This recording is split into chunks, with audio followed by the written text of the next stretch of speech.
really do miss the days when you could just shoot a man for laughing at you.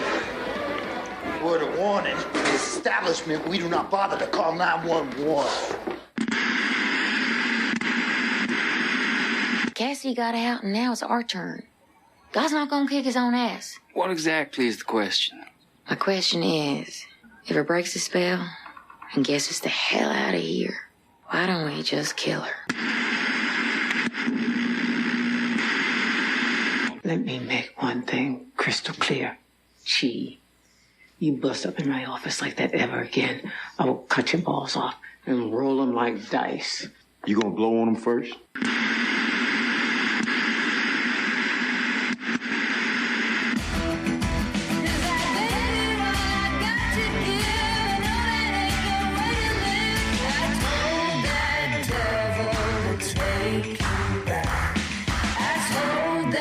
Devil to take you back. Hi, everyone. Now that I've serenaded everyone, welcome to the Fandom Zone, episode 152. I'm Karen, and I'm here with my co-host, Charles. Hi, Charles. Hi, Karen. How are you? I'm all right. We're both a little discombobulated today. Yes, we are. But we're ready to go. We're going to talk about 4 shows again, and we have chosen The Walking Dead, What Comes After, Legends of Tomorrow, Dancing Queen, The Gifted Imprint, and Daredevil, Please. So those are the shows we're talking about. Daredevil, Please. Daredevil, Please. Daredevil, Please. One of my titles was almost, Oh God, You Daredevil. But nice. I decided not to use that one. Because nice. You and I are probably the only ones that know that that's a movie. Yep. It's an old George Burns movie. It certainly is. It is the sequel to Oh God, You Devil. Which is bad enough. Well, there was Oh God and then Oh God Part 2. And then Oh God, You Devil. Is it the third, really? Yeah, wow. I believe so. Wow. I believe so, yeah. Yeah, well, it's not even the original Oh God, so I just wasn't sure how that would play. But I'm mentioning it now for those of you that might find it amusing. I mean, I may be old, but I'm not that up on my George Burns movies. Yeah, I know, same here. Okay. And John Denver, by the way. Right. The ex-John Denver, as it were. Yes. Who crashed his plane into my hometown. Did he? Yeah, into the Monterey Bay Area. Yikes. Yeah, so we want to mention first before we dive in, we lost a legend this week. Yes, we did. Stan Lee passed away at the age of 95. And, oh man, Charles is showing me his signed Silver Surfer collection. Nice. Yeah, I got a signed Marvel Masterworks Silver Surfer Volume 1, number 1 to 5. Very nice. Hardcover collection, the original version. And yeah, I got that signed by both Stan Lee and John Buscema. Wow. Who are sadly both gone now. That's right. So we're going to sell it, so no. This is mine. But yeah, that's a get, definitely. It's just obviously something I treasured. Yeah. Because this is something that I got autographed by Stan when I met him in person back for the first time back in 1988. Wow, that's a long time ago. At the International Superman Expo. Wow. In Cleveland, Ohio, which I just found out because of all the tributes coming in, was also attended by Brian Bendis back in the day. Really? Really. Because he said something about it? Well, actually, what he did is he drew. This is where my life just gets really strangely connected. Okay. Okay. So apparently I was at the same convention as Brian Bendis. I find this out because Brian Bendis got with an artist named Bill Walko, mm-hmm. and they did this little tribute to Stan, like in comic strip form, mm-hmm.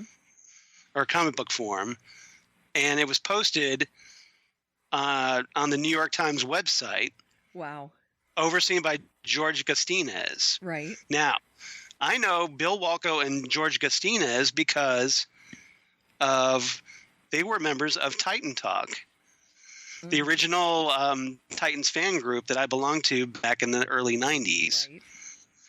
So these are people that I've known pretty well.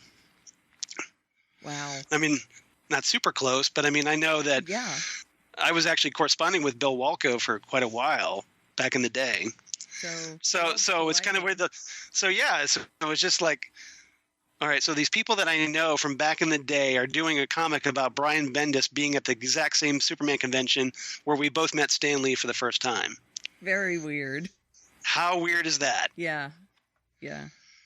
So that's my life. Very weird. And my husband and I were chatting this week, and you guys might know that I have been a slight critic of Stan Lee Right. over the years.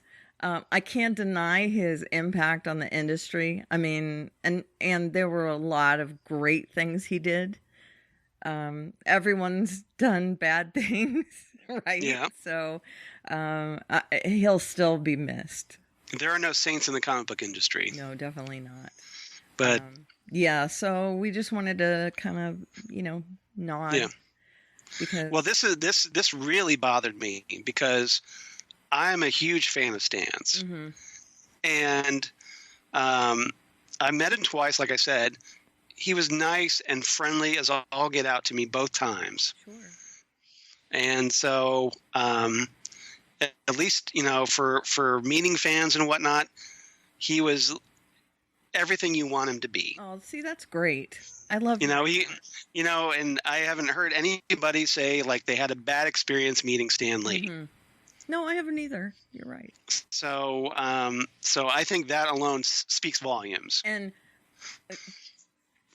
our podcast would not exist without Stan Lee, essentially. Right. Because so many of the characters that we cover, like Daredevil, who else? I'm trying to think. It doesn't matter. I mean, but just a lot of Marvel characters and whatnot, but he was a big, proponent of getting things out there and right. Part of the comic book movement in general. Well, I mean, yeah, he was such a creative force, right. And worked with so many great creators like Jack Kirby, John Buscema, yep. Steve Ditko, yeah. and he's a legend. Agreed. He created all these characters. Spider-Man, the Hulk, X-Men, Fantastic Four, with all these great artists, mm-hmm. the Avengers, yeah. And just that's a insanely huge legacy. It is very large. I could only dream of having a legacy like that. Right? We'll have these silly podcasts left behind. Well, I mean, these characters are going to be like, even though he's gone, his characters are going to be remembered for decades to come. Yeah. In time memoriam, I'm guessing. I mean, yeah, well, and that was one of the things I posted about is that even though he's gone, like his scripts, his characters, and his stories are going to live on in eternity. That's right. So, not a bad legacy. Agreed. He filled his life.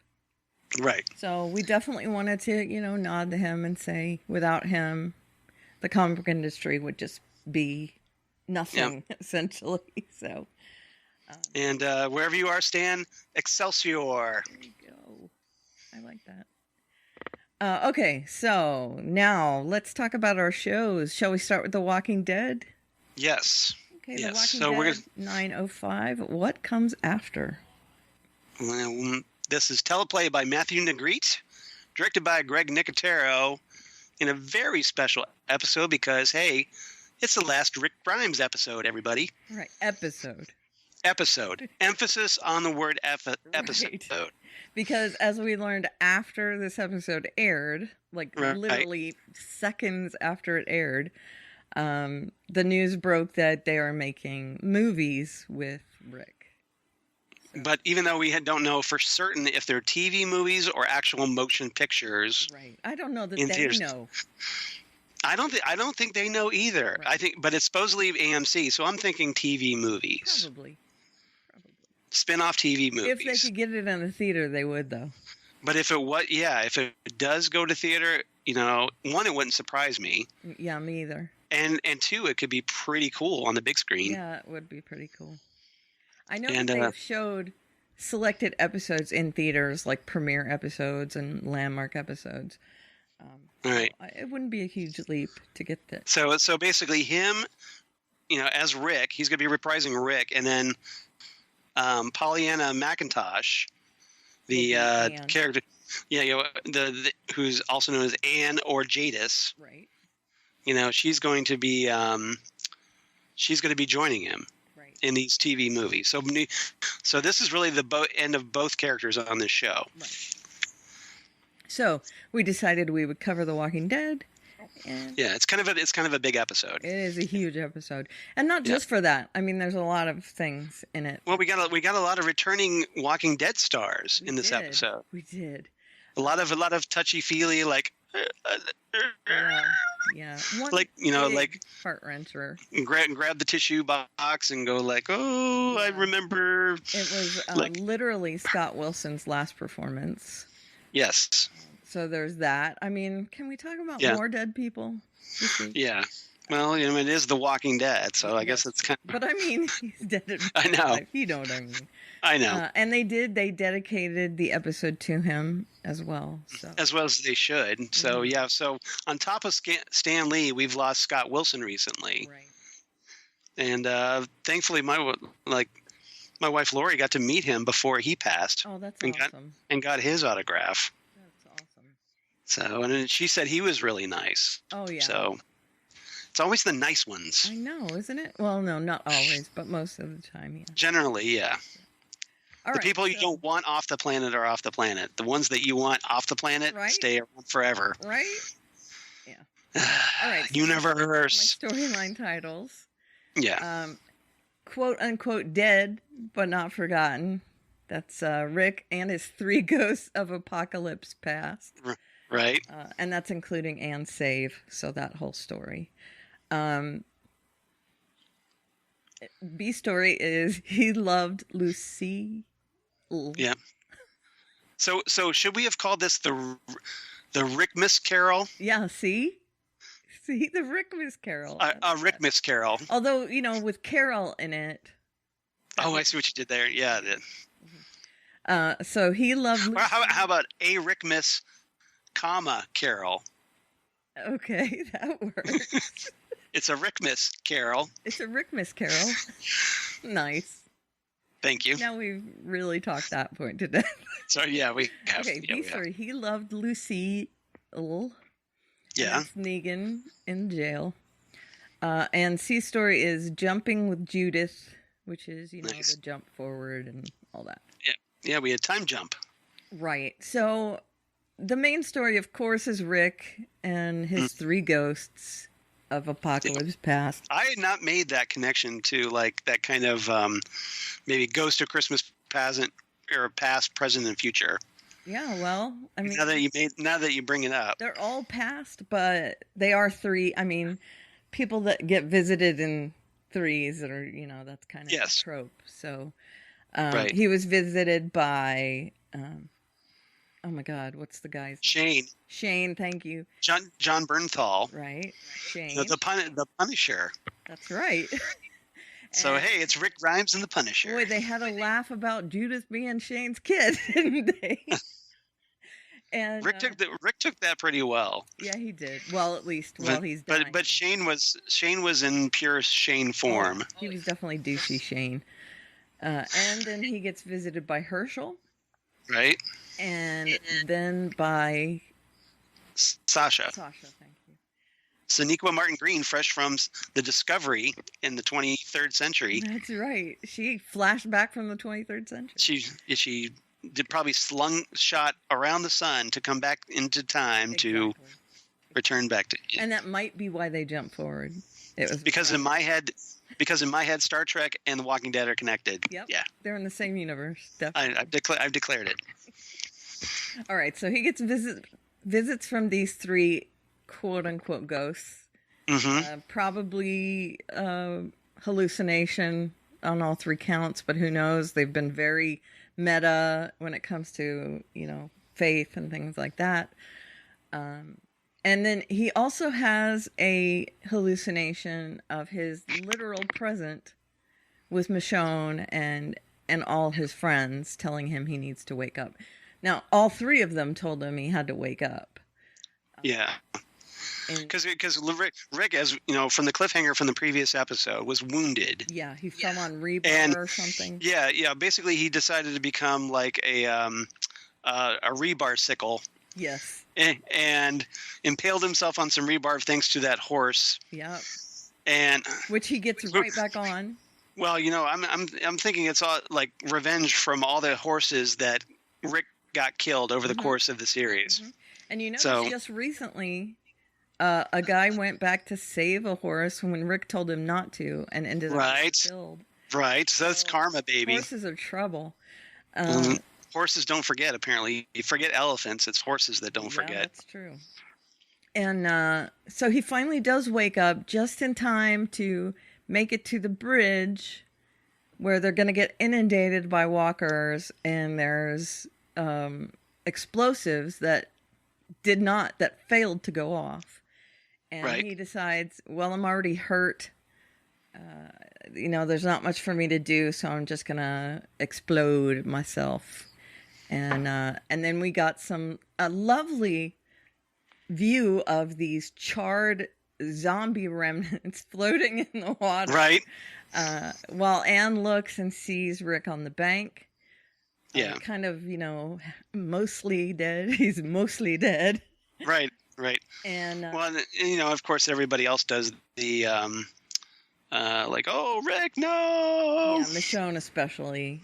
Yeah, because everybody. So here's the thing: that everybody thinks that Rick's dead. Right. Except for, of course, Anne Jadis. And whoever she's taking them to. And yeah. So they're the only ones that know he's alive. Yeah, and I'm assuming in the movies we're going to find out what that's all about. Right. So she has promised whoever these people are in the helicopters, she has promised them an A. I don't know what that means. Well, you know, this it's interesting because it seems like this is something they set up a while ago. It is because with the Alice, remember there was like walkers and stuff with A's on them, and we didn't get an explanation of what that was. There'd be like A's on trees. Yep. So and what is it? So is it part of the whisper? And you know, and every so often we would see a helicopter, like on Fear the Walking Dead, we saw a helicopter. Right. So no explanation. It's whoever these shady people are. Yeah. And so she has picked him up and taken him to the helicopter by making some kind of deal with these people, and they're going to save Rick. And that's how we're going to start the movies, I'm guessing. Presumably, yeah. Yeah. Now, the helicopters, I thought that was interesting when Rick was hallucinating and he saw helicopters. He saw birds. Right. Which are kind of a big deal because in the comics, the bird population just becomes almost as big of a threat to society as the walkers, showing that, you know, Mother Nature also kind of, you know, takes out her wrath on the planet for whatever has happened to society. So he sees these birds, which we have been seeing all season as well. Birds, you know, flying in big. Well, we've seen a lot of crows. Yeah. You know, and you know the crows picking after the bodies of dead people and whatnot to stay alive. In the premiere, though, Rick, Michonne, and Judith are in a field, and they're actually pointing to one of these clouds of birds and looking at them, and it was kind of a, you know, hey, it's a thread that is happening throughout the season. It's also in the opening credits, a bunch of birds. Yeah, so obviously it's an important motif that's going on this season. Right, they're probably going to bring that up, at least as a minor plot point. So yes. But how did he know about the helicopters while he was hallucinating? So he sees the birds and they turn into helicopters and come at him. Yeah. I mean, yeah, that was a pretty cool shot because he's looking. Basically, we get this kind of retrospective throughout Rick's history as a character. Mm-hmm. And that was over Atlanta. So basically we went back to the pilot episode where Rick's in that hospital where he woke up and it was all emptied, and there was like, don't open dead inside. Don't dead open inside. Yeah, but yeah. But here's the twist. If you noticed, it said this time the doors said don't open dead outside. And the don't was marked off. Yes. It was slashed through. So yeah, he's definitely twisting things. Right. It was kind of like he was on the other side of the doors this time. Right. Yeah, looking in, maybe. Yes. But I thought that was a very interesting little subtle interesting reference. And I loved seeing, his walk down the Atlanta Main Street and all that stuff. We got a lot of callbacks to like when Rick rode his horse into Atlanta in that abandoned freeway. Yep. That iconic shot. It is. I've actually seen that now in real life. Yeah. It's pretty cool. Yeah, but I'm sure it wasn't as empty as it was on The Walking Dead. Not even close. There was actual lots of traffic. Right. I'm sure. Anyway, looks like a pretty major interstate. It is. Okay, so that's that storyline, and that pretty much covers his exit from the show. We were all expecting him to die, I'm guessing, but it's kind of understandably so. Yeah, it's kind of good news that he's not dead, and I'd like to see him come back. It was pretty unexpected because we figured 9 seasons he's ready to pack it in, right? Mm-hmm. Apparently not. Yeah, he just might be going on to other projects and needs the spare time.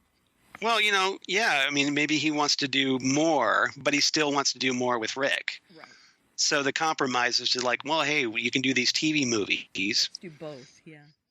So you'll have some holes in your schedule so you can do other projects. Yeah. I think it's very cool that they're going to bring it back. I was sad to hear that he was leaving the show, but this way we kind of get both. And they're talking about broadening the scope of The Walking Dead. Mm-hmm. Which is always good. Right. I love this show. They're already talking like they're calling it the Walking Dead universe. Mm-hmm. Well, let's see. Because you have Fear of the Walking Dead, which is set in that universe. Right. And now this will be another thing set in that universe. And if you count the comics as well. So, I mean, it's a whole franchise thing. All right. So, on to Negan in jail. Now, this is after Rick cut his throat, put him in jail. He is not a happy camper. We see Maggie go to talk to him in this episode. And Maggie goes with the thought that she's going to kill him. And he is all in with that plan. Yeah. He wants to die. Well, apparently he says he wants to die. I'm not so sure. I think it was a plan to manipulate Maggie. You think it was a bluff? To open up that door. Yeah. And to get him out of there. Well, but you never know. Yeah. Kind of. She decided not to kill him after his, hey, I want to be with Lucille. And also, I know how you feel. I lost my wife. Come on, Negan. You don't. So, what do you think they did with the bat? I don't know. They haven't revealed it yet. No, they haven't. It's around. Yeah. I just don't know where it is.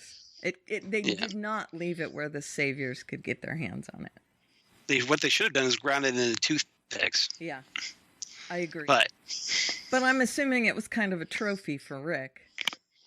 So but I got to think that he wouldn't want that people knowing about that.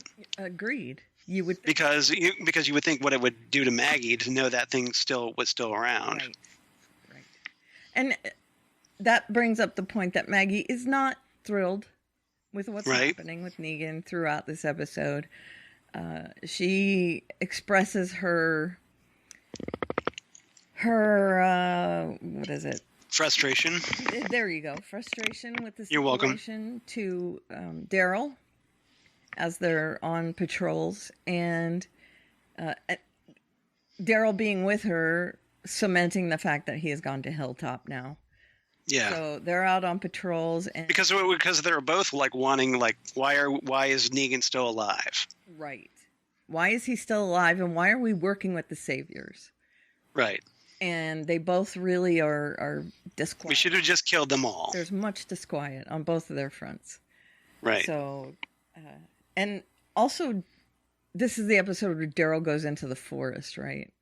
Yes. Yeah. So Daryl is off in the forest, at least as far as this episode. And this might also be Maggie's last episode.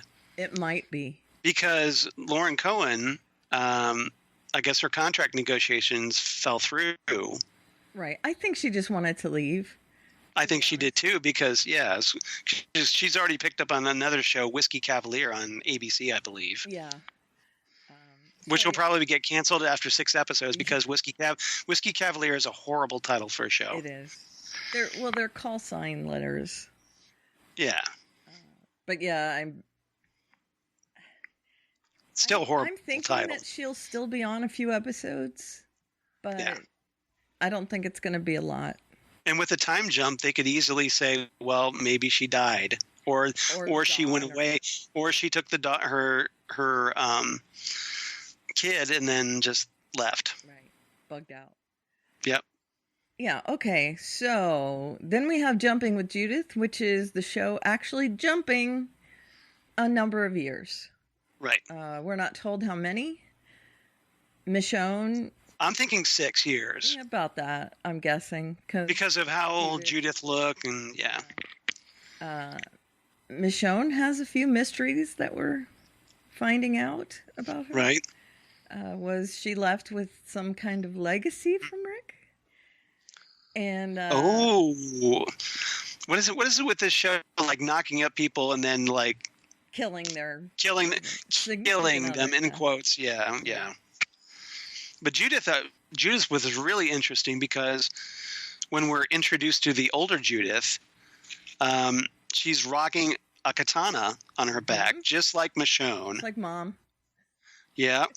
And she's got Carl's cowboy hat. She does. That was obviously Rick's cowboy hat once upon a time. And even though they might not be related, closely related, they're both Lorries, definitely. But but I mean, Judith looked like Mini Carl. Yeah, she did. And acted, her whole posture. So much like Carl. That's the point I was making. Is that she had that because of her hair being down and all banging and everything. She's unafraid of everything. She comes across some people in the woods and brings them back to Hilltop, and we're gonna meet them. She's like maybe all of 3 feet tall and looks a 3 foot tall badass, basically. She does. Yeah. And she acts like well, remember, she's little ass kicker. She is. That's what Daryl called her.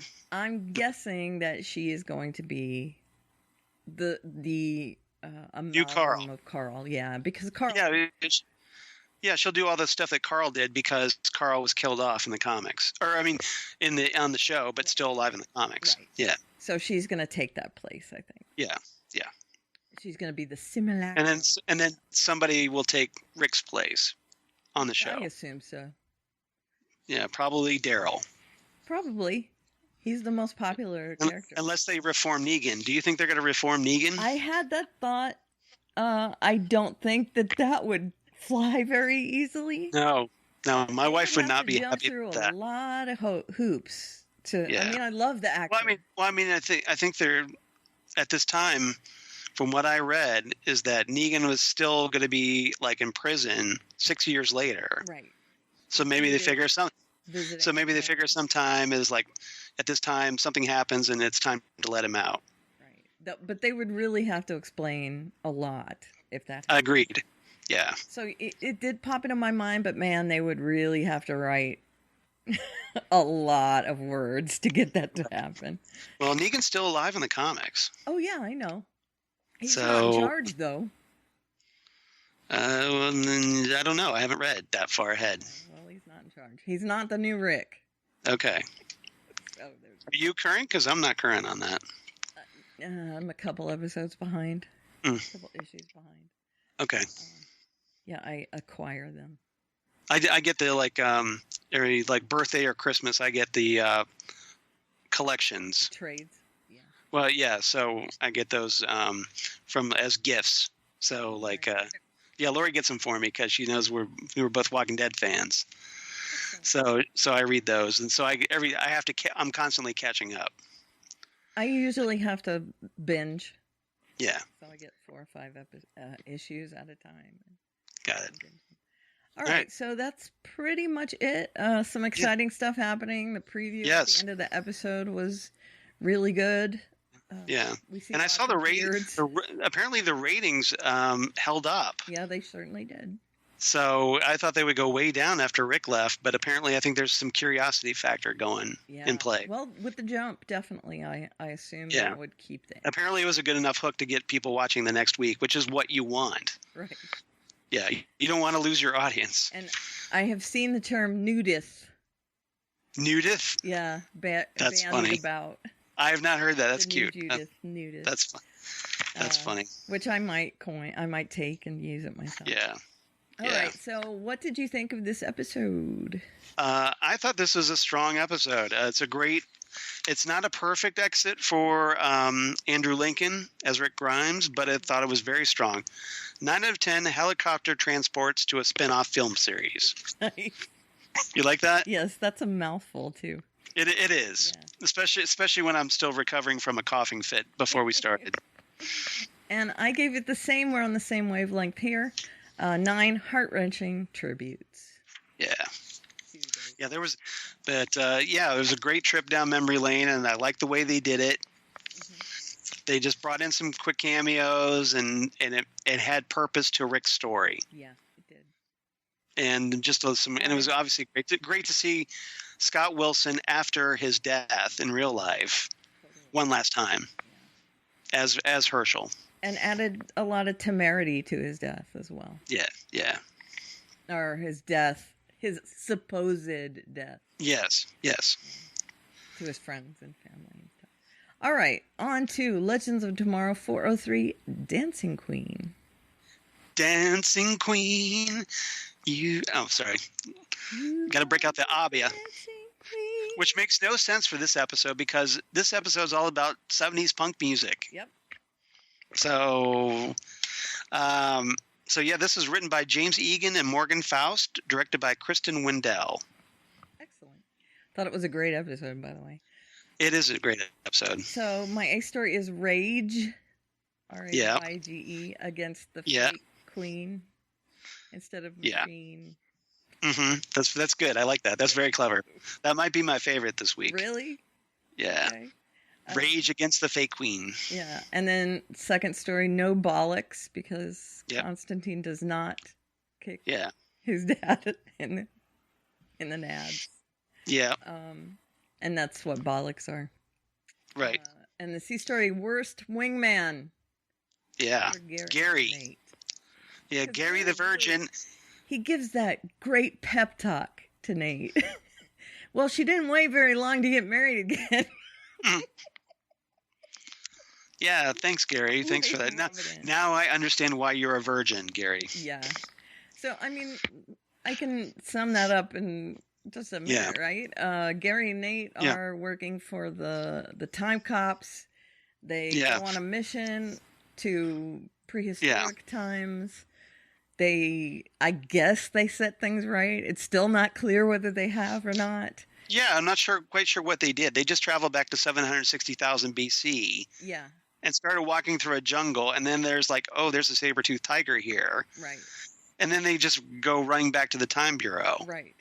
So what was the whole purpose of that? Yeah, and Nate... And then we find out that Gary brought along a plant, which is essentially Seymour from A Little Shop of Horrors. Little Shop of Horrors. And did we not see that coming a mile away? Yeah, of course we did. Did you see what the plant looked like? I know. It looked like Seymour. All I needed to do was just go, feed me. That's right. Feed me, Seymour. Feed me all night long. Oh, you didn't even know the song. I know all of the songs from that movie. I love that movie. Okay, cool. Yeah. I didn't. So. I've never seen that movie. Oh, you should see it. I know. It's got a great cast. I know Steve Martin and Rick Moranis and all kinds of people are in it. Yeah, I think you'd enjoy it. I'm sure I would. It's dark. I just never got around to it. Yeah, super dark, but very funny as well. All right, so he brings. So Nate's basically looking for a new time bro because Ray isn't there at the Time Bureau, so he's stuck with Gary as his new time bro. Right.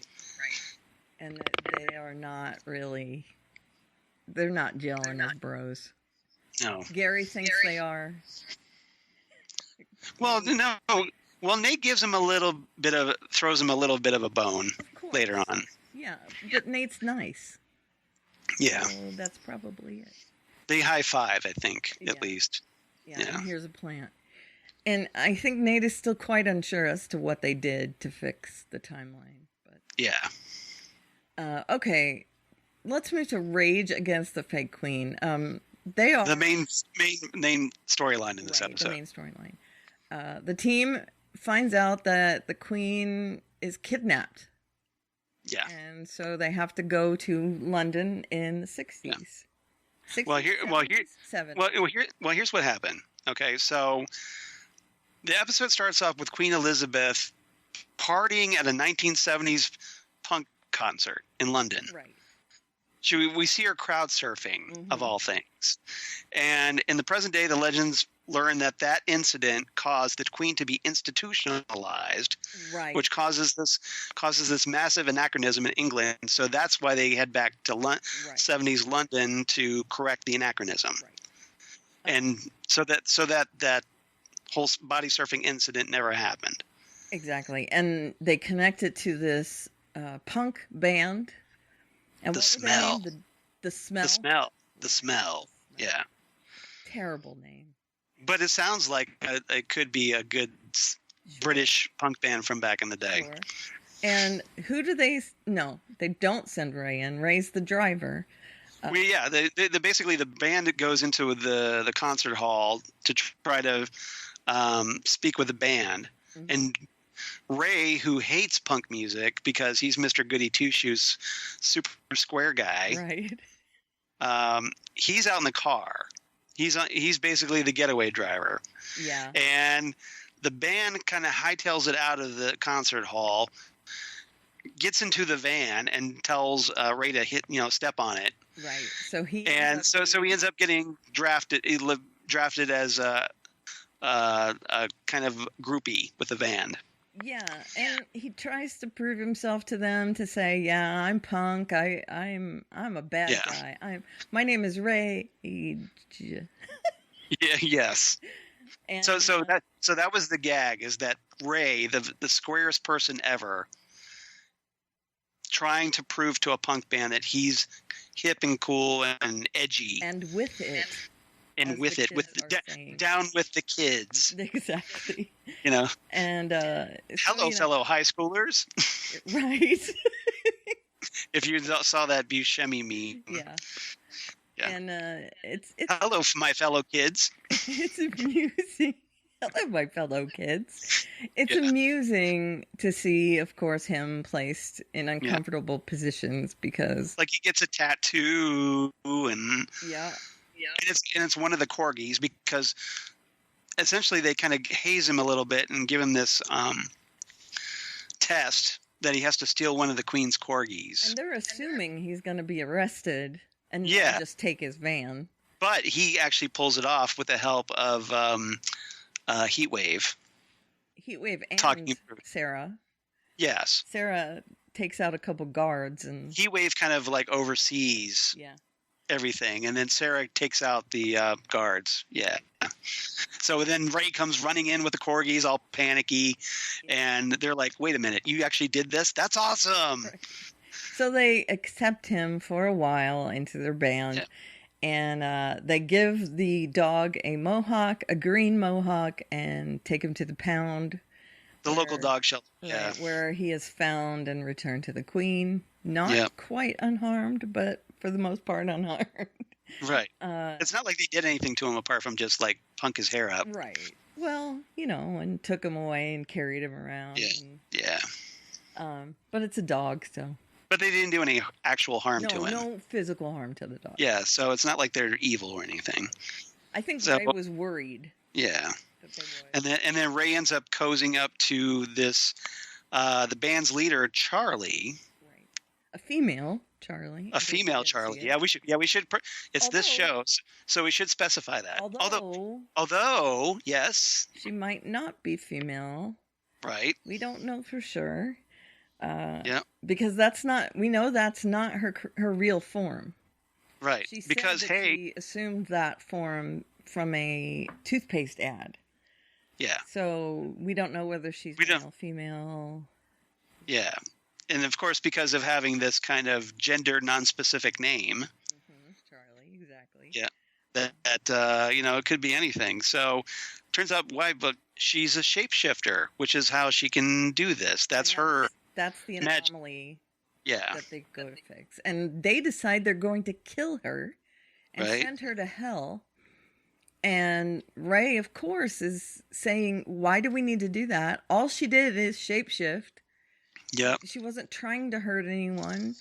Yeah. And we kind of got the hints of Ray actually standing up to the legends. Very much so. Very much so. And Charlie goes through these pleadings with our time team, turning into all the different various members of the team. Yeah. Including Amaya. And so we get the return of Maisie Richardson Sellers as a completely different character. A completely different character. She turns into Amaya from the disco band with like Afro when they were doing their whole Brady Bunch thing. Right. And while she is in that form, Constantine puts the whammy on her and fixes her into locks her in. Form. Yeah. Right.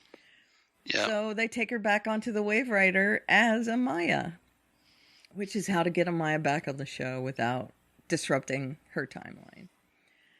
And we already see that Ray and Charlie have a bit of a bond, so of course they're going to become romantically entwined. Yeah. Hopefully she's actually female.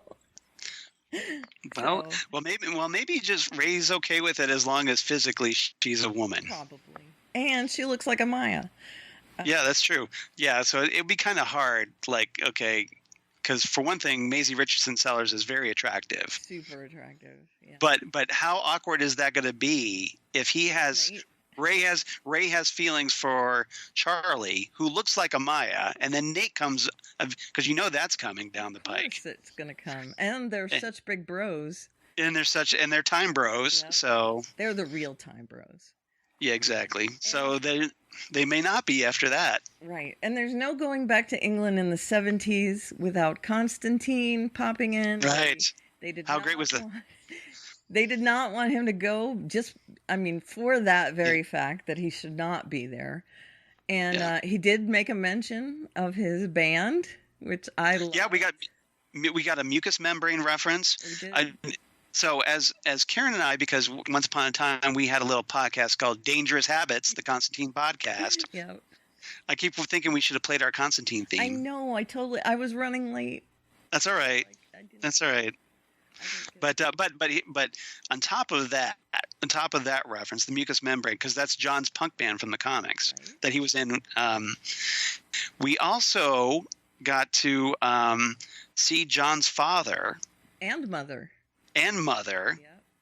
And got the backstory because if you're familiar with John Constantine from the comics, you know that what happened was that when John was born, he and his stillborn twin brother, although they didn't mention the twin brother, no, they didn't, but they eventually the delivery ended up killing their mother, right? And the father.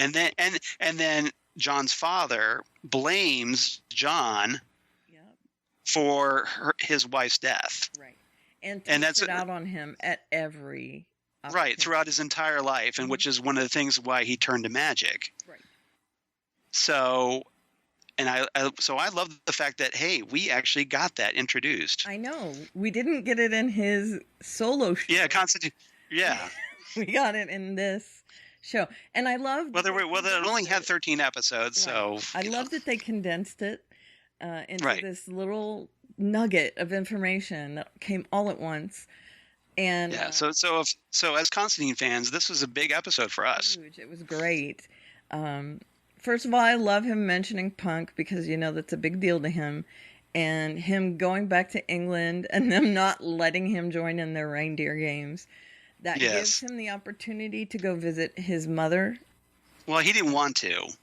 Well, you don't think so? Well, maybe, but I don't know. I do. You think so? I think he got called out on it. But it worked out because with the time travel element now, this gave John Constantine the opportunity to see his mother, right? Which he's never done in the comics because obviously she's dead. Right. So and he is not a huge fan of his dad, as is shown in this episode, because he tries to kick him in the old bollocks there, and in the bollocks at every turn. Never mind the bollocks. Right. Exactly. See what I did there? I do see what you did. Sex Pistols reference, Right. Yep. Right. Which did get there was a Sex Pistols because we got God Save the Queen by the Sex Pistols played during this episode. So I was very happy about that. Most of it was modern punk. I know. I was a little disappointed. I was like, okay, where's like the Ramones? Where's the Clash? Come on. Yeah, there's plenty of things to choose from. Well, they may not be able to get the rights. Maybe, but at least they got the Sex Pistols, so points there. Huge props. Yeah. If they hadn't had the Sex Pistols, I would have questioned. They had to at least have either the Clash or the Sex Pistols. One, because they're both British punk bands. Right. I would have loved to hear like him with the Mucous Membranes.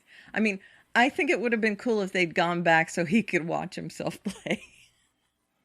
They still could, maybe at some point in the future they'll go back to a Mucous Membrane concert. That would be awesome. And we'll see, and we'll have older John meeting younger John. Would be so cool, wouldn't it? That would be a great episode. And if not, call me Berlanti's verse. Right. Berlanti Productions. I will be more than happy to write that episode for you. So I think that was super satisfying for me, the Constantine thing, and you. Yes. To see the Constantine story and to get more backstory on him inserted into the Berlanti verse. Yeah. And we also got to see Mick talk about how he hates John Constantine because that was good. Tie. Yeah.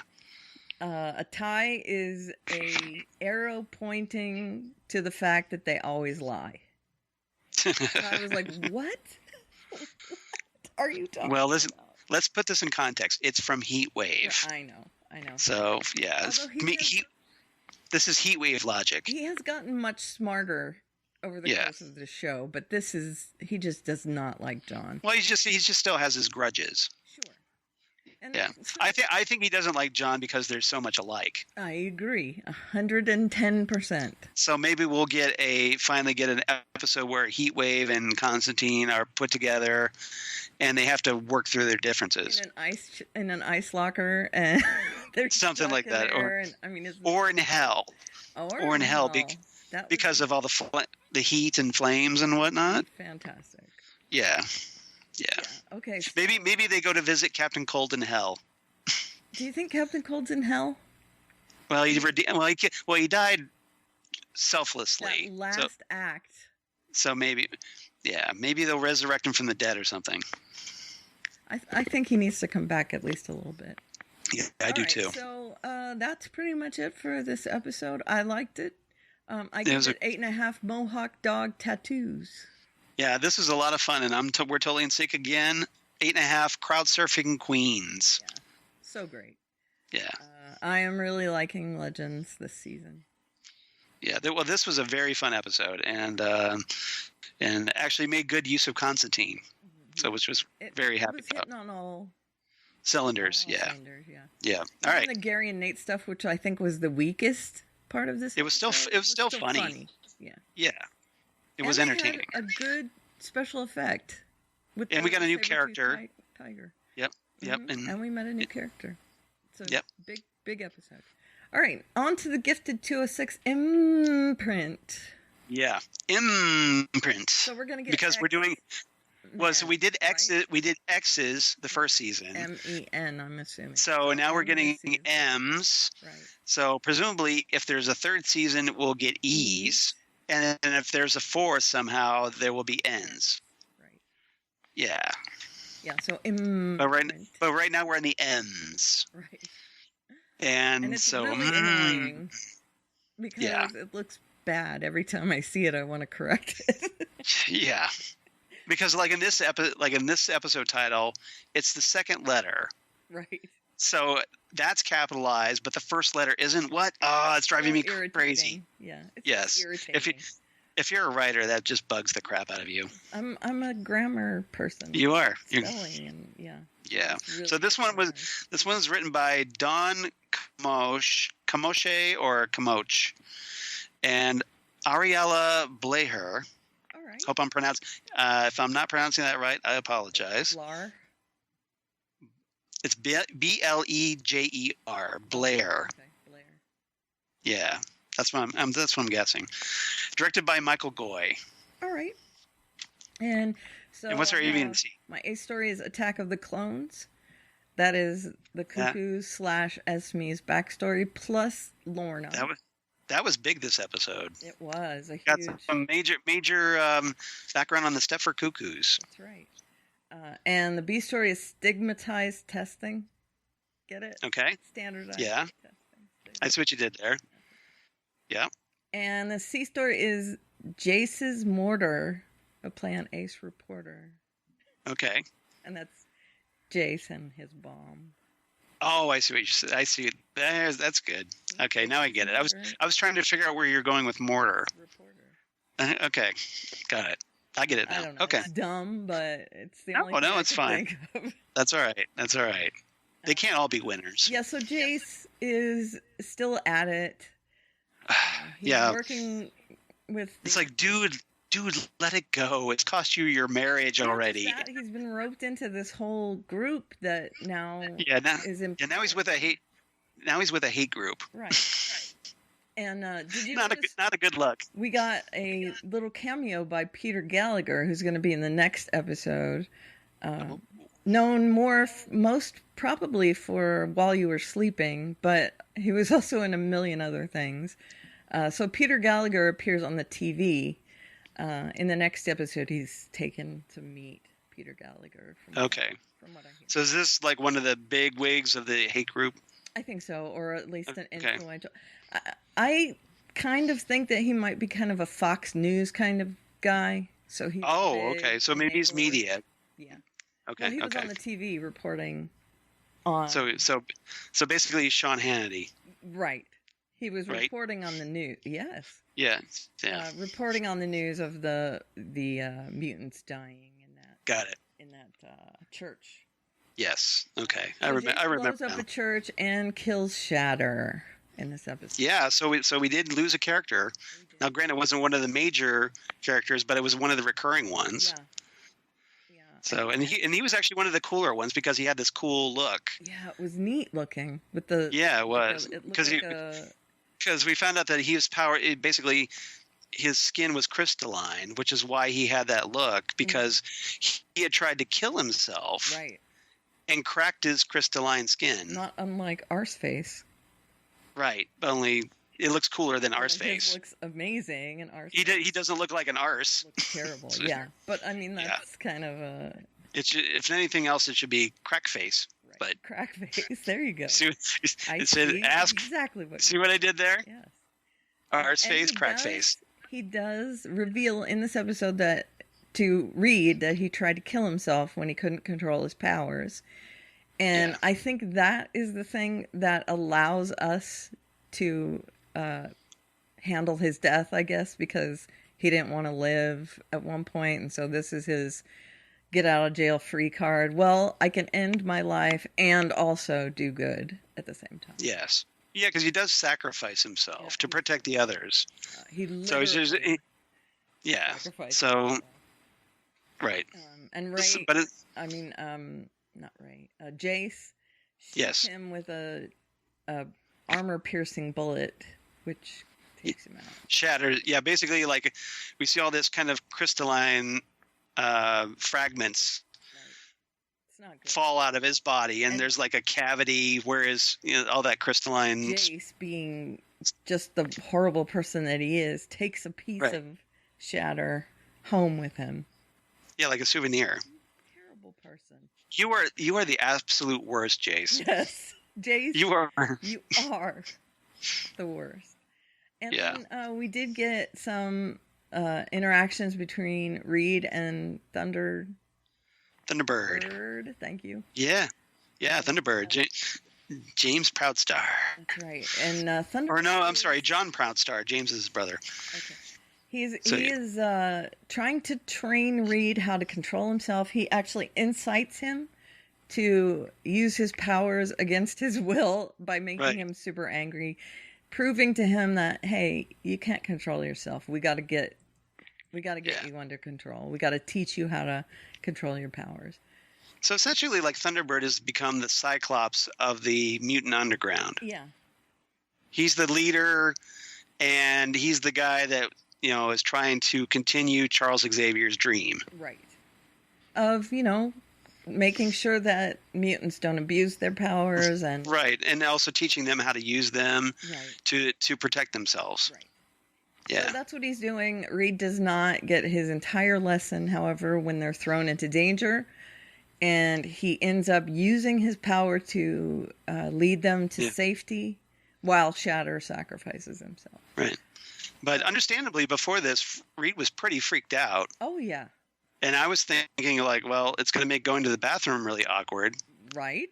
With Yeah, that 'cause he kind of disintegration had the powers. tinnitus thing happening where everything only touched only disintegrated so he was afraid to even hold his wife right. because it wasn't able to control it. That's why he was so desperate. Like, he's going, teach me how to control this, so like I can touch my wife again. Right. So yeah, that's pretty much what was going on, and he disintegrated a wall to get them out. Yeah. Now, the main part of this episode, which was surprising to me, had nothing to do with the good guys. Although they may be turning Esme. Well, that's the big question of the week, isn't it? That is Esme flipping Right. on Reva Page and the whatever their group is called. I Yeah. don't remember. It's a dumb name. Yeah. It's Oh, the Inner Circle. the Inner Circle. Because they're the Hellfire Club's Inner Circle. Right. Right. So Esme is being told that she needs to go into Lorna's baby's head, Right. and do things. Esme is not into that, and we find out why, because she was cloned. She was in a facility where she was used to invade people's minds, where she had to band with her sisters, and she reveals to Lorna. When she tells Lorna that she's with her and her baby and not with Reva, she tells her that there were 5 of us. Yep. 2 of So, so in addition to the others, let's see, I forget the other 2 sisters' names. Oh, Sophie and Phoebe. Okay. So in addition to those, there were 2 more. There was Celeste and Mindy. Right. And apparently they were kind of being bargained with in order for Esme and her 2 sisters that we know now to do their bidding. So, we'll hold these 2 hostage unless And so I have a theory. Okay. Really quickly. I don't mean to interrupt. Apologies. My theory is that I think something's going to happen to Esme, and she's going to get replaced by like Mindy or Celeste. Yeah, because they were kind of belittling her in this episode, calling her soft. Yeah, and they were kind of annoyed because Esme had gotten burned by the I forget what it was that Eclipse gave her. Right. And so they're like, well, we have to wear last year's fashions because of you. Right. Because they all have to dress the same.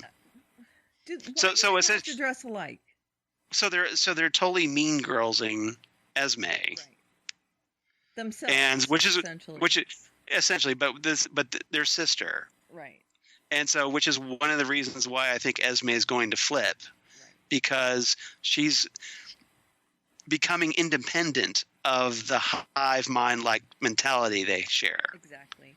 Now, does that mean that she's going to lose those two sisters, thus making her even more damaged, or is she just going to be separated from them? Because we know it's... Well, I think she's going to die because in the comics, 2 of the 5 Stepford Cuckoos die, right, and Esme is one of them. So the other 2 will stay back. So I'm thinking it would be Mindy that replaces her because Mindy, She seems to be the most vocal. Yeah. So we'll see. And do you think maybe she'll die helping Lorna to escape? Something to that effect. Something that will keep the number 3. So they'll still have the 3 and 1 right. At some point. So I think we're going to see the other Stepford Cuckoos, the other 2. All right. That's my theory. Let's see if it pans out. All right. I'm taking my. She says that she felt them die. Yeah, but that could have definitely been faked. Exactly. Because it's just so we'll see if I'm right on that one. Yeah, I think it's a good idea. No advanced knowledge. I'm just using the comics as a guideline to see if. Now, I really enjoyed this backstory thing. We got a slow burn on it. We saw little bits and pieces of it, and then it really came to a head when she was talking to Lorna, because that's when she revealed her big secret that she lost 2 sisters, and so she knows what it's like, and she wants to force herself into anyone's mind and all that. I enjoyed that kind of a reveal in this episode. It gave a lot of necessary backstory to the Frost sisters in this story. Yeah, and it was really well done. Yeah, she is Skylar Samuels. She's amazing, isn't she? Really good. Really good. And she's good at just reproducing the exact same movements so that they can film it 3 times and then being subtle with the differences between those 3 sisters, I think. Right. Yeah, I think so. Yeah, because she's obviously giving Esme, her own distinct personality from the others. Right. So good episode, I thought. Yeah. Big stuff happened. I gave it 8. Burnt everything. Everything blew up or disintegrated, or so many things. Just dogs and cats living together, mass hysteria. Right. Yeah, I like this one a little bit better than you. I gave it 8.5 shattered pieces of shatter. Yeah, morbid. Thank you. But, yeah. Hey, it's me. You only liked a hair better than me. Yeah, just a tad. But it was, but I thought this was a pretty strong episode for The Gifted. Jace is really irritating me. I get that a lot. So I am ready for him to get run over by a truck anytime soon. The only reason this did not get a 9.5 because I'm so tired of seeing him. Or preferably Blink teleports him and chops him in half. He is the only one-note character in this entire show, and he's just there to kind of provide this constant adversary for them. Right. And I don't think he's needed at all. They could have just introduced this group. Yeah, just to focus on the inner circle and let's not worry about Jace's storyline. Right. I don't care about it. It's just dumb. And I thought it was a wasted time. So yeah, just kill off the character and move on. Right. You'd be much better off for it. Let's do it. But he was on White Collar, which was the showrunner's show before this. Oh, so now he's going to be he's loyal to him. Right, I'm assuming. So he'll be around forever then. Probably. Okay, so that's a mistake. Daredevil 302, please. Will be moving. Yep. Yeah, it took us a while to get to episode 2. Sorry, guys. Yeah, because obviously Karen had some more health issues. My life is a soap opera. Yes, it is. I know, and I'm so sorry. I'm so sorry, but we're glad you're back. Thank you. Me too. We definitely appreciated you on Next Stop Everywhere a couple nights ago. We're so glad to have you back there. All right, but we'll talk about that later. So yeah, this episode, please, written by Jim Dunn, directed by Lucas Etlin. Great. And what's our agency? And directors. Yep. Well, we didn't see evidence of great directing in this episode because it's not really a visual episode so much. It's a lot of exposition in this episode, but Right. okay. So I think it was a good drama. I think it was good drama. yeah, it was. A story is Enemy of My Enemy, and that's obviously Nadim and Fisk. Yep. B story, The First Shirt is Free, because Matt goes looking for enemies, and he goes to the dry cleaners and says he smelled weed. First Right. shirt is free. The first taste is free. You know. Yeah, I'm beating that into the ground. All right. And That's okay. It's all right. Subconscience. Sub. Because Yeah. of meat, and then conscious because he's getting one. And that's Yeah. Foggy. And then Keeping Up with the Kazimis, and that is Karen and the Kazimis. Right. Because they have a show. Oh, okay. Gotcha. Keeping Up with the Kazimis. Got it. All right, so Nadim is still riding the wave of love from his superiors from turning Fisk. He asks to stay on the case and is granted that ask. However, Fisk is shanked in prison, and he has to try and allow Fisk into a home. For protective custody. Kind of, yeah, home arrest situation. Yeah. That is not the easiest ask. He and his boss have to go and talk to the police chief and Yeah, right. So essentially, Fisk is working a deal yes, through Nadim, Agent Nadim, to keep his girly friend safe. Yeah. What's her name? Right. Vanessa? It's something like that. Well, Vanessa, yeah, that's his wife, yeah. So his whole thing is like, as we found out, that Fisk is more than ready to get out of prison because he's tired of not having his nice dinners and in his nice home and his amenities, and he's tired of being considered like a peon. Right. He's better than that. Yeah. And so it's getting old, and so he cuts a deal. And presumably, because of the deal, this is why he gets shanked in prison. Because he's flipped, because he's a rat. Right. But either that or he put the guy up to it in order to get out. Yeah. And as we find out through the course of the episode, he's getting transported, and his convoy gets attacked. That's right. And he gets taken. Mm-hmm. And it just happens to be by someone who's a really good sharpshooter. Wink, wink. Yeah. I wonder who that might be. Yeah. So yeah, maybe hit a target. This guy, as if you saw my episode rating this time, that this guy apparently can throw knives perfectly into the throats of his intended victims and kill them. He's got some skills. Yeah. And as we know, there's someone maybe from Daredevil lore that would fit.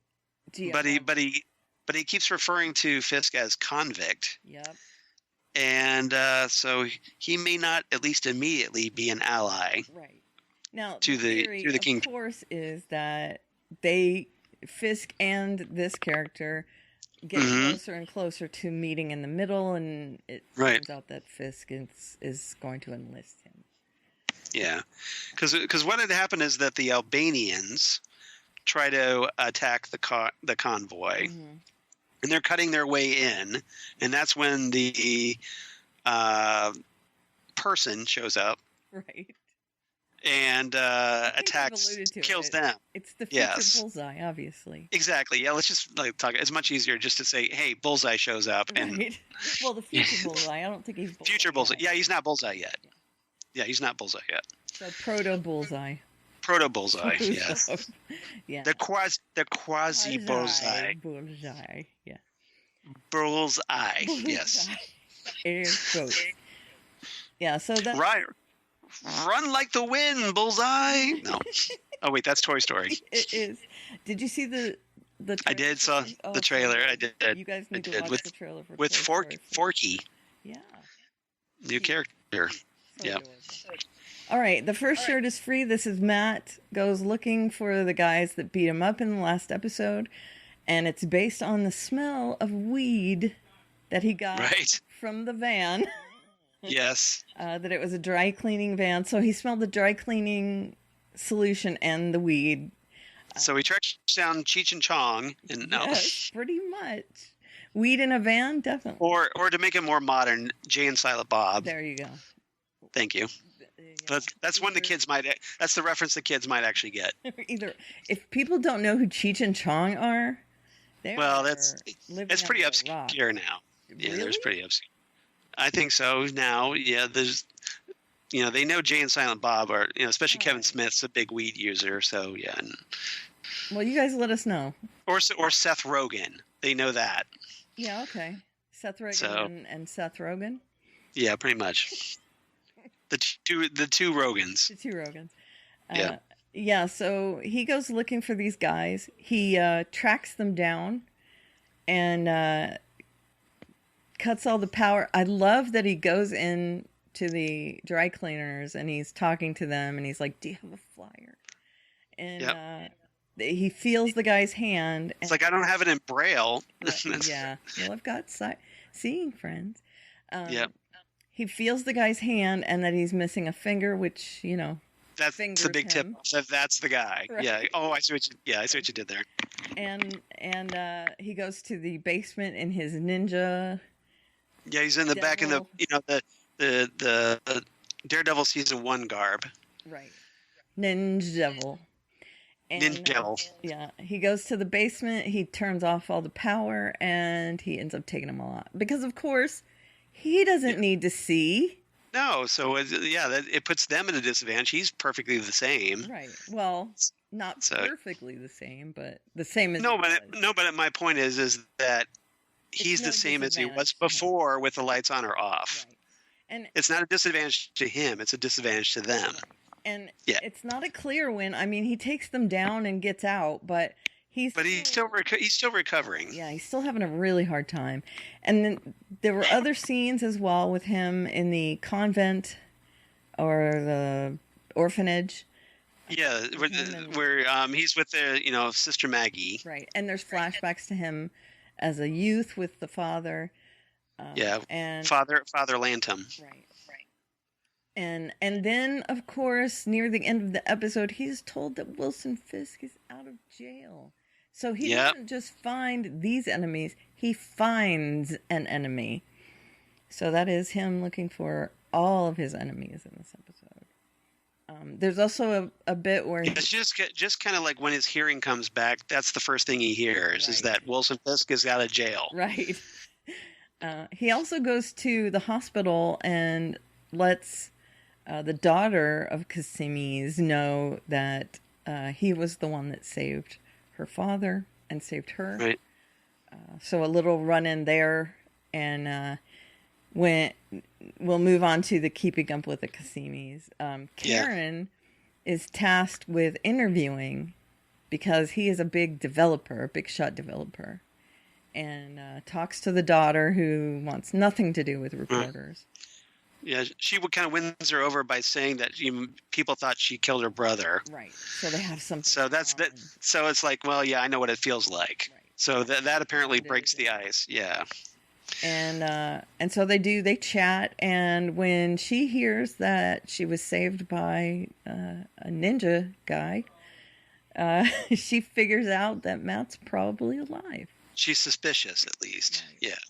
And she has hope because remember, she's already been hoping that Matt's still alive out there somewhere. Right, because she's been taking care of his apartment. And Foggy's the one who's like, oh, he's dead. Move on. Yeah.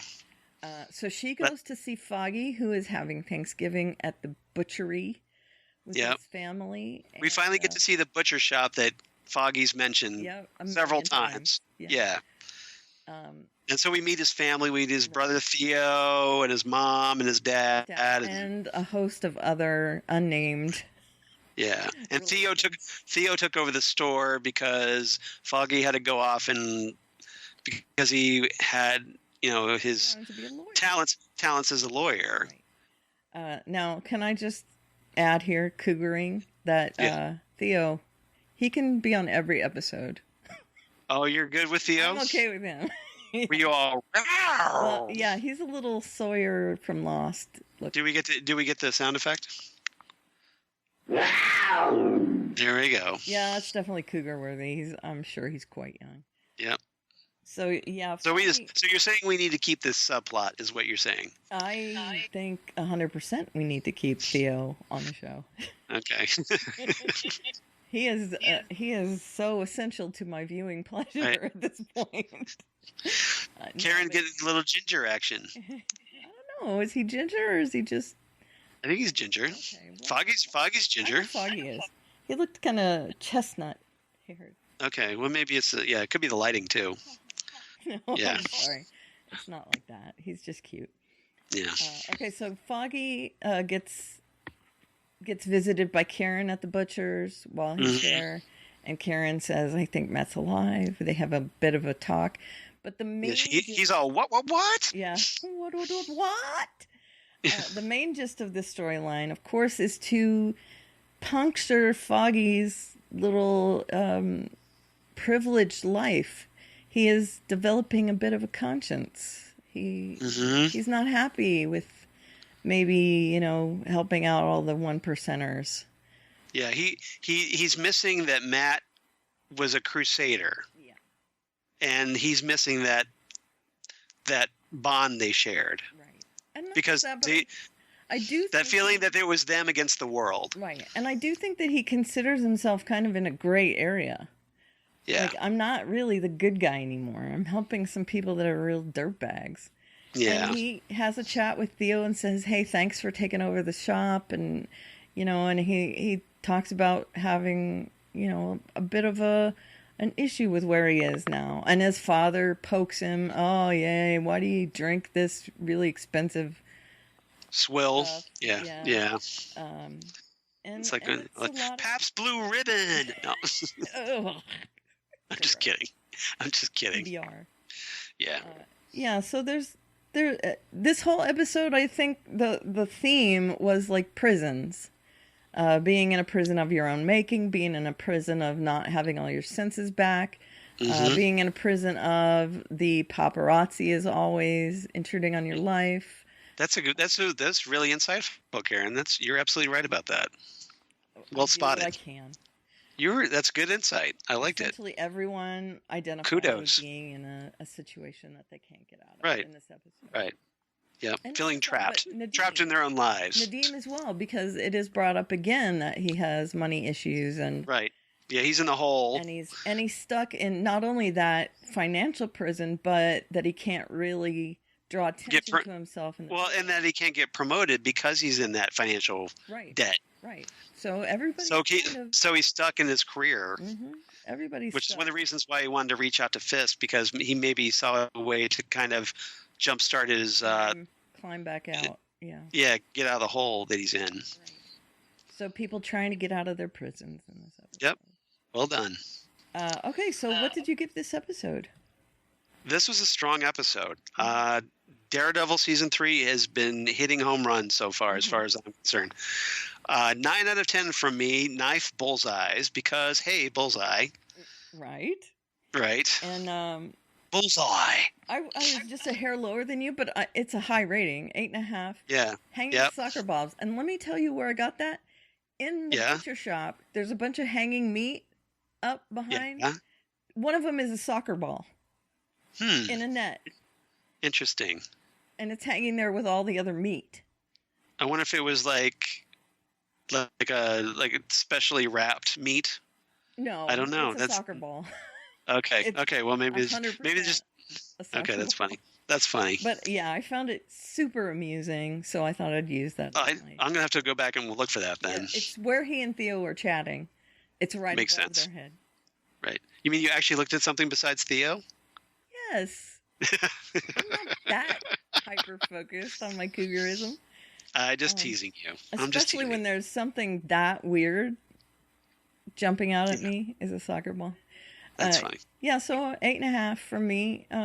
Very strong. I miss the action sequences.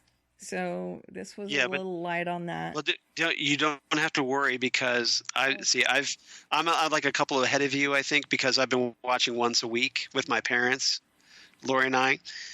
There is an amazing prison escape. Awesome. Matt goes into a prison and has to battle his way out of the prison, and it's fantastic. Excellent. It's probably once a season, Daredevil has this insane fight. Huge fight scene, yeah. That's like a continuous shot. Right. This is this season's, okay. and it's amazing. Great. So I just found that like maybe the flashbacks with Matt were kind of. I can't wait to talk to you about this episode. It's so good. Good. I can't wait to talk So about it. so yeah. So Something again, I definitely thought it was look strong. forward to. Right. I thought it was strong. It probably would have been a 9 for me if it had had a little more action in it. Got it. But this is a good character episode. Yep. All right. Anything else about these shows before we move on? Nothing for me. Because I believe we have some feedback from Justina. Ooh, let me play it. Welcome back, Butterfly. Hi, Karen and Charles. Another super week of superhero TV. Here we go. Alex really rocked the kid and Supergirl, and Lena did too. Alex trying to keep the DEO running despite having all that worry for Kara, and Lena putting Brainy back on track so that he and she together can solve the kryptonite problem in the air. I know Brainy's not human, but it really endeared him to me to see him have this human moment of panic and have Lena teach him about little boxes. Of course, Brainy being Brainy, wanted to know what kind of boxes that he needed. Still really wondering about our red daughter and what effect having the military at the DEO will have. Fiona put Manchester on a path of peacefulness, of ahisma, but now that she's gone, I'm worried that he will become unmoored, a force to be reckoned with. Manchester Black is going on a vendetta. 9 out of 10 situations in Siberia. The character of Laurel on Arrow has really been bothering me because she's not our Laurel. She's Black Siren, but she just stepped into our Laurel's life, and now she's a DA, and she's not even a lawyer, as Felicity points out in this episode. But speaking of Felicity, since she is Black Siren, helping Felicity in this episode, trying to make sure she doesn't act too foolishly, that endeared her character to me a little bit more. And Stephen Amell really turned in some great acting in this episode. How sad those flashback type things were that machine they put on his head were causing him to have. And I really like flash forwards way better than flashbacks. But I'm already hoping and praying that this is a future that could be and not a future that is. And maybe we still have the opportunity to change this fate because I don't want to withstand the loss of Felicity. Legends was so much fun. I really love that this episode wasn't too scary and we got backstory on Constantine. This will help me get more invested in this character. Gary and Nate together in the Time Bureau is just priceless. Of course Gary would get a Manning plant for a decoration. It's just such a Gary thing. Legends gets 9 out of 10, 2 mums. 1 for Constantine's mum and 1 for the Queen mum. I forgot to rate Arrow. Arrow gets 9 out of 10. Bebo is comforting for all ages. I gotta fly. Ava hates overtime. And Cara and Alex invited me over for pie. Have a super week. You too, Justina. Yeah, Justina. And hey, if you want to learn more about Constantine, we did a podcast back in the day called Dangerous Habits, the Constantine podcast. We did. So you it's a good time. We also did a lot of backstory on our own for the character. Yep. So yeah. So if you want, you can. Yeah, you want to learn more? We definitely talked a lot about that on that show. Right. And if you like, or you might want to, or you might want to check out Constantine, the series. Yeah. Isn't it on the streaming site? It's on the DC Universe site. So if you get that, you can watch it. Yeah. But I know it's on iTunes, if nothing else. So there are options. I would assume that a lot of our audience. And it might be. It also be on CW Seed. I'm not sure. Might be. I know that the cartoon is. Yeah, maybe it was, but then they moved it over to DC Universe. I'm not sure on that. Yeah. But you can. But it's definitely worth checking. In many places, I think it's probably on Amazon as well, but not free. Yeah. Yeah. So yeah, you track it down if you like. It's definitely worth your valuable time. Agreed. If you like us, then you might like Dangerous Habits. Yeah. Because it's and if if you're a fan of the Phantom Zone, hey, this is what we were doing before the Phantom Zone. So if you want to kind of go old school with us, Protozone. Get in the zone, Protozone. Nice. Thank you. I like it. AutoZone. You like that? Good. Thank you. All right. So if you want to be like Justina and send your feedback, you can email us at fandomzonecast@gmail.com. We'd love to hear from you. Big time. You can contact us on Facebook, and that is facebook.com/Fandom Zone Podcast, or just search for the Fandom Zone Podcast. We're pretty easy to find. You can listen and subscribe to us on Apple Podcasts and leave us a review there. Mm-hmm. Instagram, we're on Instagram at Fandom Zone Podcast. And we're on Twitter at Fandom Zone Cast. So plenty of places for you guys to find us if you're not already. That's right. And we need to hear more from you. Yeah, we do. We love hearing from Justina, but we'd like to hear from also other people than Justina. And we do get tweets from Ken from Chicago and Fred. That's true. We should give a shout out to Ken, because Ken recently stated, because of your recent health issues. I don't know if you saw that, Karen, but he was saying that hey, your health is more important than our silly podcast. Yeah, I know. And I agree. It was very sweet. Yeah. He sent me a Minion gif. So we should give him some props for that. Oh yeah, I think. He always has feedback for us. It's just tiny little snippets of feedback. I should gather those and put them onto the document to read. But we love hearing from Ken, and we love hearing from Fred. Mm-hmm. But if any of you anybody else out there, we'd love to hear from you as well. So please tweet. Let us know what you think. Let us know what you think of the podcast. What are the shows you want us to cover here on the Phantom Zone podcast, if we're not doing that already? Right. So let us know. I can't imagine there's something else people would want. We could use more Phantom Zone feedback. I would love that. Yep. Okay, so where can they reach you in particular, Charles? They can reach me, of course, at Charles Skaggs on the Twitter machine, at Charles Skaggs on the Instagram, that all the crazy kids are doing these days. Crazy kids on the Instagram? Crazy kids on the Instagram. Yay. And Facebook, of course, at Charles Skaggs in Hilliard, Ohio. And my blog of geeky things. Damn good coffee and hot. Damn good coffee and hot, where I talk about all the shows that we talk about here on the Phantom Zone podcast and more. In addition, I also talk things. I know. Or my I've got you in your ritual, don't I? I do. Yep. Yep. And like Lois and Clark with cats. This is why I love you. You're the best. Aww, thank you. So, but yeah, all the shows that I talk about are all the podcasts I do for Southgate Media Group, and including Next Stop Everywhere, the Doctor Who podcast that I do with you, Karen, and also Jesse Jackson, my partners in time, as we talk about Doctor Who. Speaking of Jesse.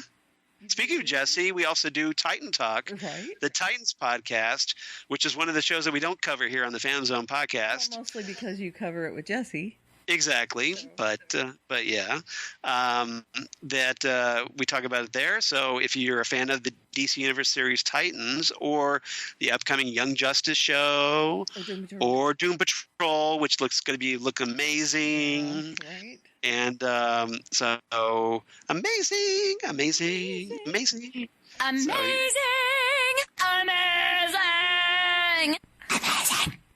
You haven't done that for a while, so that's good.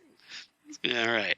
And then my other podcast, Ghost with the Twin Peaks podcast, they do a Zansprouse, where we talk about all things David Lynch and Twin Peaks. Everything weird and strange. Yep. If there's donuts and coffee and all kinds of, dead homecoming queens and you name it. A lot of pie, too. A lot of cherry pie. Diane? Hot damn, that pie is good. Diane? I love this. So, yeah. All right, and you can get in touch with me at Eleveria on the Twitter machine, ALEVERIA. And there is a link in my bio to my blog, at which you can find all my other links. But as aforementioned, I am on Next Up Everywhere with Charles and Jesse. and I made my triumphant return after 1 week. You did. Off.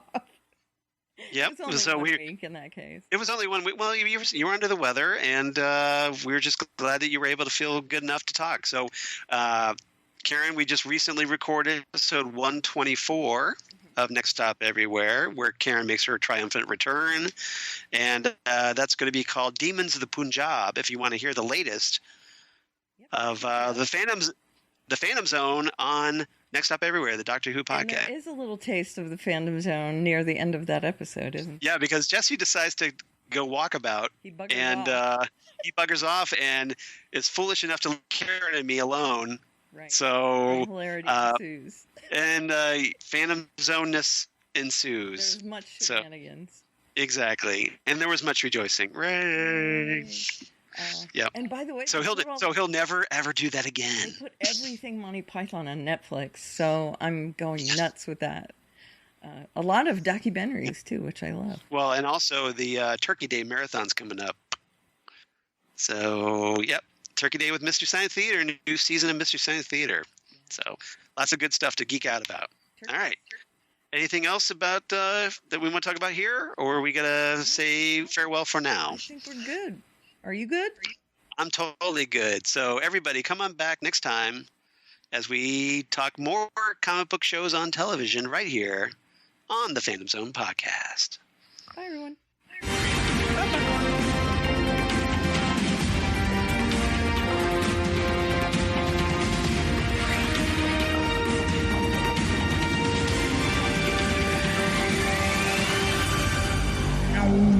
Wow. Excelsior!